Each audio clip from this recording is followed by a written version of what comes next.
ఈరోజు ఆదోని పట్టణంలో ప్రభుత్వ హాస్పిటల్లో అబ్దుల్ రహమాన్ ఖాద్రి మిగతా పెద్దలందరూ కూడా కలిసి ఇక్కడ పేదల కోసం పళ్ళు బండ్లు కాస్త అన్నదానం చేసే విధంగా ఈ కార్యక్రమాన్ని ఏర్పాటు చేశారు.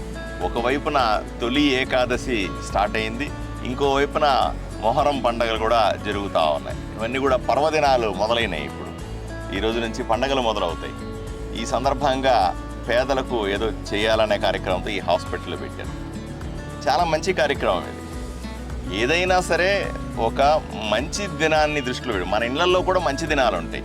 మన పుట్టినరోజులు ఉంటాయి, మన బిడ్డల పుట్టినరోజులు ఉంటాయి, తల్లిదండ్రుల పుట్టినరోజులు ఉంటాయి, తల్లిదండ్రుల దినాలు ఉంటాయి, వాళ్ళ స్మారకాలు ఉంటాయి, లేదా మనకు మరో సందర్భం ఉంటుంది. ప్రతి కుటుంబంలో ఒక సందర్భం ఉంటుంది. అందరూ సందర్భాన్ని దృష్టిలో పెట్టుకొని విలాసవంతంగా కేకులు కట్ చేయడం, విలాసవంతంగా మనం అవి ఇవి ఖర్చు పెట్టడం కంటే కూడా నలుగురు పేదలకు అన్నదానం చేయడమో, నలుగురు పేదలకు ఏదైనా సాయం చేయడం అనే ఆలోచన తీసుకోవాల్సిందిగా ఆదోని ప్రజలందరినీ కూడా నేను విన్నవించుకుంటా ఉన్నాను. దయచేసి ఆదోనిలో ఆలోచన చేయండి. 2,50,000 మంది ప్రజలు ఉన్నారు. వాళ్ళంతా నా కుటుంబ సభ్యులు.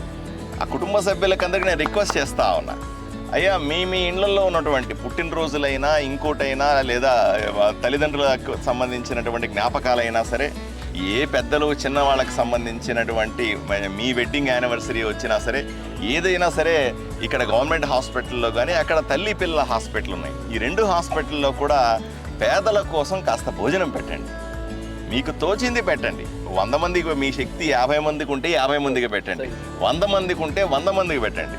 నిజంగా మీకు శక్తి ఎక్కువే ఉంటే 500 మందికి పెట్టండి. ఇలా ఊరిలో అందరూ అనుకుంటే తప్పనిసరిగా ప్రతి పేదవాడికి ఇక్కడ భోజనం ఉంటుంది.